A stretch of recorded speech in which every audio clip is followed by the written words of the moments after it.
Hello friends, Canva pro series में आपका स्वागत है। पिछले सेशन में हमने जो बात की वो रिगार्डिंग थी हमारे पास किस तरह से यहाँ पे कैंपेन सेट हो चुका है, एड सेट हो चुका है। अगर आप ध्यान दें तो इन दोनों में ये वैल्यूज़ भी फिल होके आ गई हैं। डिजिटल मार्केटिंग कोर्स जो मैंने 16 to 25 का सेटअप किया था नाम, और इसी तरह से एड सेट को भी मैंने सेटअप कर दिया। ये देखें एड सेट। अब तीसरा जो स्टेप है वो ऐड से रिलेटेड है। बेसिकली ऐड वो स्टेप है जहाँ पे हम प्रैक्टिकली अपनी ऐड को शूट करते हैं। यहाँ वो सभी इमेजेस या इन्फॉर्मेशन या टेक्स्ट या वीडियोस लगाते हैं जिससे हम अपनी ऐड को सेटअप कर पाएँ। तो आइए देखते हैं इस सेशन में ऐड को किस तरह से सेटअप किया जा सकता है। इसके लिए मैंने अलग से यहाँ विंडो खोल रखी है। अगर आप ध्यान दें तो वही चीज़ है। फर्स्ट पार्ट ये कैंपेन है, दूसरा ऐड सेट और तीसरा ऐड को लेके है। अब मैं तीसरे स्टेप पे हूँ। तो सबसे पहले तो नाम ही मैं सेटअप कर देता हूँ। उसका नाम लगभग वही रख देता हूँ जो मैंने नाम रखा था। सिर्फ एक चीज़ साथ में लगा देता हूँ कि ये हमारी एड्स हैं, यानी कि मैं ऐड वाले बॉक्स में हूँ, ये याद रखने के लिए। अब देखिए सबसे पहले नाम है, फिर उसके बाद पार्टनरशिप एड्स। जैसे गूगल के काफ़ी सारे पार्टनर्स हैं वैसे फेसबुक के काफ़ी सारे पार्टनर्स हैं जो इसके प्लेटफॉर्म को यूज़ करते हुए एडवर्टाइजमेंट से पैसा कमाते हैं। तो ऐसे प्रोसेस में अगर आप पार्टनरशिप ऐड को ऑन कर देंगे तो फेसबुक अपने प्लेटफॉर्म के अलावा उन प्लेटफॉर्म्स को भी यूज़ करेगा जहां उसकी नेटवर्क सेटअप है। तो वो लोग जो फेसबुक का नेटवर्क सेटअप यूज़ करते हैं या टेक्नोलॉजी यूज़ करते हैं और ऐड से पैसा भी कमाते हैं, तो वहाँ पे इस आपकी वाली ऐड को दिखाया जाए या ना दिखाया जाए, ये यहाँ से आप ऑन ऑफ कर सकते हो।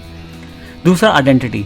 मैंने फेसबुक पेज पहले सेलेक्ट कर लिया था, तो यहाँ आइडेंटिटी में मेरे पास ये ऑलरेडी सिलेक्टेड आ रहा है। इसके अलावा थोड़ी सी नीचे की तरफ जाएं, अगर आपका कोई इंस्टा अकाउंट है तो वो भी आप सेटअप कर सकते हैं। अब ऐड सेटअप पे आपको आना है, ये इंपॉर्टेंट पार्ट है। यहाँ पे ऐड जो सेटअप होती है आपके पास दो तरह से, यहाँ पे सिंगल और कैरोसेल, दोनों तरह की ऐड आप सेटअप कर सकते हो। जब आप क्लिक करोगे सिंगल ऐड पे तो राइट साइड पे आपको दिखाया जाएगा वो ऐड कैसी दिखाई देगी। हालांकि अभी मैंने कुछ भरा नहीं है तो खाली है। अब जैसे जैसे भरेंगे हमारे पास वो ऐड वहाँ बननी शुरू हो जाएगी। इस नोटिफिकेशन को भी मैं हाइड कर लेता हूँ। तो आप देखेंगे यहाँ पे माउस रखेंगे तो ये आपको दिखाएगा ऑल डिवाइसेस पे कैसा दिखाई देगा। पर्टिकुलरली अगर आप इंस्टा यूज़ करते हैं या इंस्टा वीडियोस यूज़ करते हैं फेसबुक के तो वहाँ कैसा दिखाई देगा। इसके अलावा फिर से आगे स्टोरीज और रील्स में वो कैसा दिखाई देगा ऐड, और फिर फाइनली आपके पास सर्च रिजल्ट्स में कैसे दिखाई देगा। मैं वापस ऑल वाला ऑप्शन ले लेता हूँ। यहाँ थोड़ी सी नीचे की तरफ चलते हैं। इंस्टा मुझे नहीं सेटअप करना है, यहाँ पे ऐड सेटअप करना है। मैं अभी बड़ी सिंपल सी ऐड बनाना चाहता हूँ, सिंगल इमेज या वीडियो वाली। प्रोसेस लगभग सेम रहेगा। आपको अगर एक से ज़्यादा इमेजेस को ऐड करना है या वीडियो को ऐड करना है तो आप इसको यूज़ कर सकते हैं, और अगर आप सिंगल इमेज को ऐड करना चाहते हैं तो उसको सिंगल में यूज़ कर सकते हैं। अब मैं आपको एक बात बताता हूँ, मेरे पास पहले से एक ऐड यहाँ कैरोसेल में अवेलेबल है डेमो के रूप में।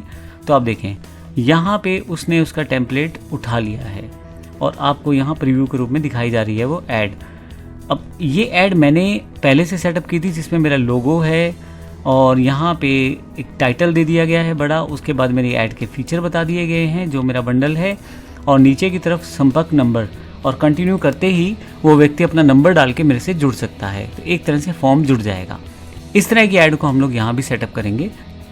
अगर आपके पास यहाँ पे पहले से कोई पोस्ट है तो आप एग्जिस्टिंग पोस्ट भी यूज़ कर सकते हैं। हालांकि मैं बिल्कुल क्रिएट ऐड करना चाहता हूँ। एग्जिस्टिंग पोस्ट आपके पेज में से ले ली जाएगी, उसको भी आप एज एन ऐड शूट कर सकते हैं। अभी मैं क्रिएट ऐड पे क्लिक करता हूँ। फिर मुझे बताना है कि फॉर्मेट कैसा हो ऐड का। तो मैं सिंगल इमेज वाला ऐड चाहता हूँ या मैं सिंगल वीडियो भी लगा सकता हूँ। कैरोसेल का मतलब है एक से ज़्यादा वीडियोस या एक से ज़्यादा टेक्स्ट लिख के या एक से ज़्यादा इमेजेस लगा के मैं यूज़ कर सकता हूँ। अभी मैं सिंगल इमेज ले लेता हूँ। मल्टी एडवर्टाइज़र का मतलब ये है कि आपकी ऐड जहाँ पे बाकी एड्स शो की जाती हैं वहाँ पे हमारी ऐड भी शो की जाएगी। कुछ इस तरह की फ्रेमवर्क जो फेसबुक यूज़ करता है। अभी मैं इसे अनचेक रखता हूँ। डेस्टिनेशन पे चलते हैं। अब अगर आप ध्यान दें तो यहाँ नीचे की तरफ इंस्टेंट फॉर्म है।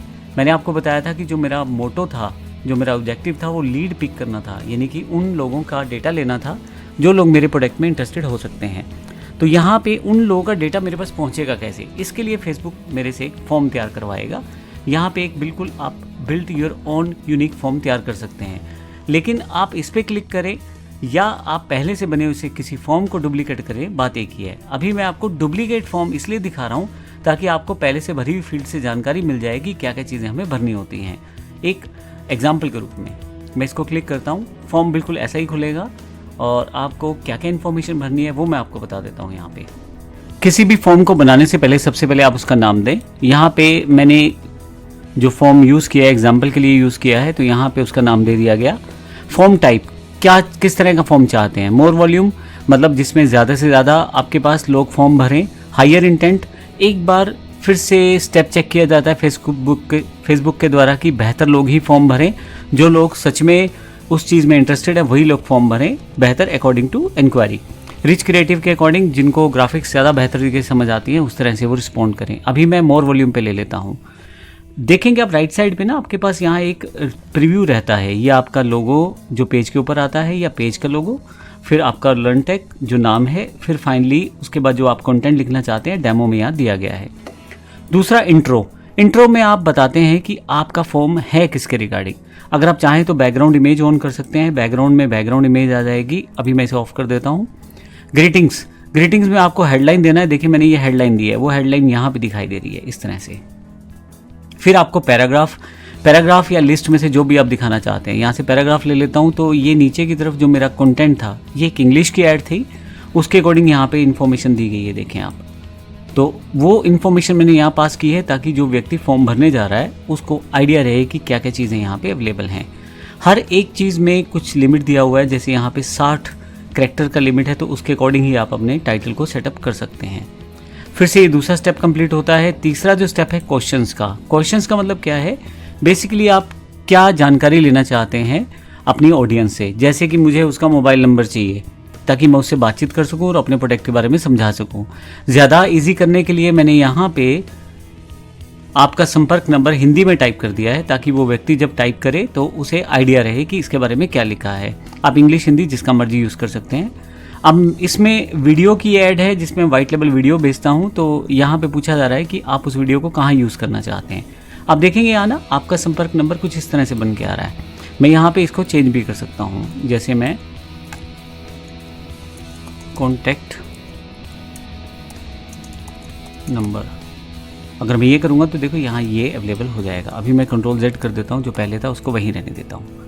फिर से मैंने 2 क्वेश्चन यहाँ पे सेटअप किए हैं। आप चाहो तो ऐड क्वेश्चन करके यहाँ और भी क्वेश्चन सेटअप कर सकते हो। जैसे एग्जांपल मैं यहाँ शॉर्ट आंसर ले लेता हूँ और सपोज मैं यहाँ से ये करंट लोकेशन ले लेता हूँ। तो यहाँ पे मेरे पास ये क्वेश्चन पूछा जाएगा और उसका आंसर ये दिया जा सकता है। हालांकि मैं इसको डिलीट भी कर देता हूँ, मुझे ये अभी नहीं ऐड करना। रीज़न, बहुत ज़्यादा क्वेश्चन अगर पूछे जाते हैं तो जो व्यक्ति फॉर्म भर रहा है वो इरिटेट होके फॉर्म नहीं भरेगा और आप पे इंक्वायरी नहीं आएगी। कम से कम फील्ड जो आपको इंपॉर्टेंट है, द मोस्ट इंपॉर्टेंट है, वही आप उसमें रखें। थोड़ा सा नीचे की तरफ चले जाए तो कॉन्टैक्ट इन्फॉर्मेशन, अब वहाँ डिस्क्रिप्शन में आपको जानकारी देनी है कि आप किस लिए इसका यूज़ करेंगे। फिर आपके पास कुछ पैरामीटर मैंने पहले से ही चूज़ के लिए, जैसे full name, email, phone number, already कुछ पैरामीटर मैंने पहले से ही सिलेक्ट कर लिए, जैसे full name, email, phone number, ये पहले से ही मैंने फेसबुक के पास डेटा पड़ा है उसी का यूज़ कर लिया। ऐड कैटेगरी करके मैं यहाँ से और भी डेटा ले सकता हूँ, जैसे मैं सिटी ले सकता हूँ। तो ये वाला इन्फॉर्मेशन उसे भरना नहीं है, ये इन्फॉर्मेशन फेसबुक मुझे डायरेक्टली मेरे पास लीड फॉर्म में वापस कर देगा। मैं यहाँ से हटा देता हूँ। तो ये 3 चीज़ें मुझे चाहिए, तो वो 3 चीज़ें यहाँ से सिलेक्ट कर लेता हूँ। जो व्यक्ति फॉर्म भरेगा उसका नाम, ईमेल और फ़ोन नंबर मेरे पास आ जाएगा। अब देखिए कई बार क्या होता है, फ़ोन नंबर लोगों के चेंज हो जाते हैं। पुराने फ़ोन नंबर से फेसबुक चल रहा है, लेकिन नया फ़ोन नंबर जो है वो आज की डेट में उसने किसी दूसरी कंपनी का ले लिया है। तो ऐसे प्रोसेस में मैंने ऊपर की तरफ इसीलिए फ़ोन नंबर मांगा था ताकि मेरे पास आज का करंट फ़ोन नंबर आ जाए और फेसबुक मुझे पुराना फ़ोन नंबर तो यहाँ से अवेलेबल करवा ही देगा ताकि मैं उससे बातचीत कर सकूँ। इसके बाद प्राइवेसी पॉलिसी आपको मेंशन करनी पड़ती है। प्राइवेसी पॉलिसी में आप किसी वेबसाइट पे रख के अपना कुछ प्रोसेस कर सकते हैं, जो भी आपका ये प्राइवेसी पॉलिसी है। ऑनलाइन बहुत सारी वेबसाइट्स आती हैं जहाँ प्राइवेसी पॉलिसी फ्री में बना के दी जाती है। आपको सिर्फ टाइप करना है फेसबुक प्राइवेसी पॉलिसी। इसके अलावा मैं आपको ये भी बता देता हूँ कि आप अगर प्राइवेसी पॉलिसी बनाना चाहते हैं तो आप सिलेक्ट करें इसको। सिंपल तरीका बता रहा हूँ सबसे बेहतर, ChatGPT पे जाएं और यहाँ टाइप करें privacy policy for my ad for Facebook. थोड़ा सा इसको एलिब्रेट कर देते हैं, प्रोवाइड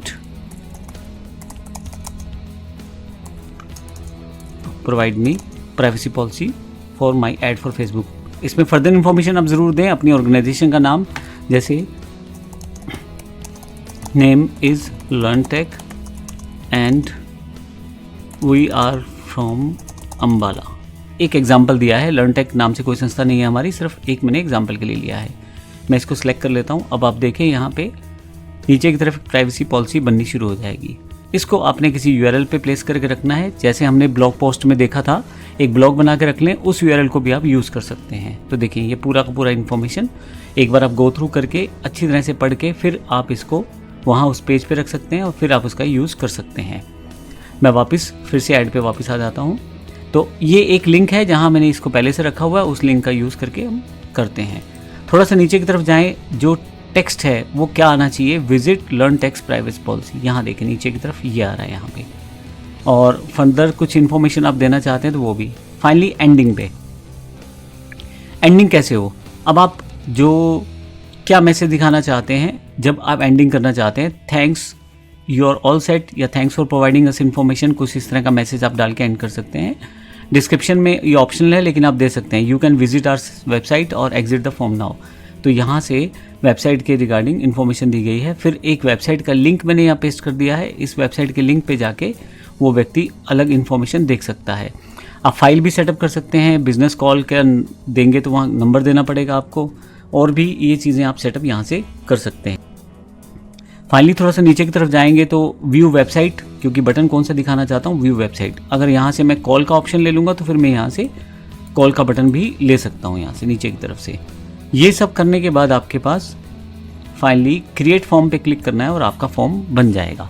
कुछ बेसिक सेटिंग्स को आप सेटिंग्स में भी जाके कर सकते हो, जैसे ऑटो फिल करना है, फॉर्म कॉन्फ़िगरेशन सबके लिए ओपन है या रिस्ट्रिक्टेड है, फील्ड नेम्स और ट्रैकिंग पैरामीटर्स, कुछ चीज़ें आप यहाँ से ऐड कर सकते हैं। हालांकि एडवांस ऑप्शन है, नॉर्मल यूज़र के लिए इसकी ज़रूरत नहीं पड़ती।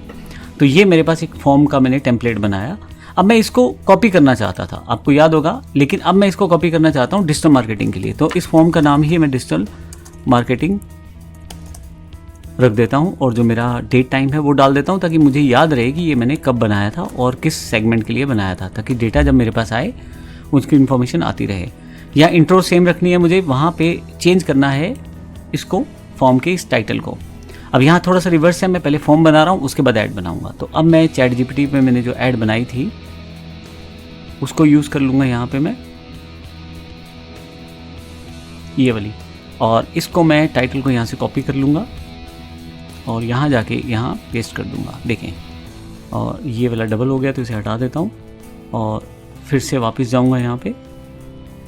अब इसमें आप क्या सीखेंगे वो जानकारी यहाँ से कॉपी करके रख लेता हूँ, कंट्रोल सी,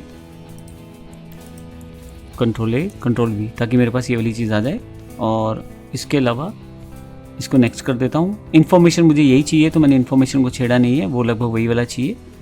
और यहाँ पे जो करंट यूआरएल होगा या जो भी चीज़ें मेरे पास रहेंगी वो सेट कर दूंगा यहाँ से मैं। फाइनली कहाँ लेके जाना चाहता हूँ, वेबसाइट का नाम मैं दे दूँगा। तो मान लीजिए जो भी वेबसाइट है मैं यहाँ पे प्लेस कर देता हूँ और यहाँ से क्रिएट फॉर्म करना है। जैसे आप क्रिएट फॉर्म करेंगे आपके पास ये देखिए फॉर्म आ गया है। इस फॉर्म का फ़ायदा क्या होगा, जब भी कोई व्यक्ति ये वाली आपकी ऐड भरेगा तो आपके पास डेटा इस फॉर्म में आएगा। हम आने वाले सेशन में देखेंगे डेटा किस तरह से हम ले सकते हैं या डेटा किस तरह से हम प्राप्त करेंगे फेसबुक से और कैसे उसका यूज़ कर सकते हैं। अभी के लिए एक फॉर्म तैयार हो गया है, जब कोई आदमी आपकी ऐड को भरेगा, जब भी कोई व्यक्ति आपकी ऐड को भरेगा तो यहाँ पे इन्फॉर्मेशन आपके पास सप्लाई हो जाएगी।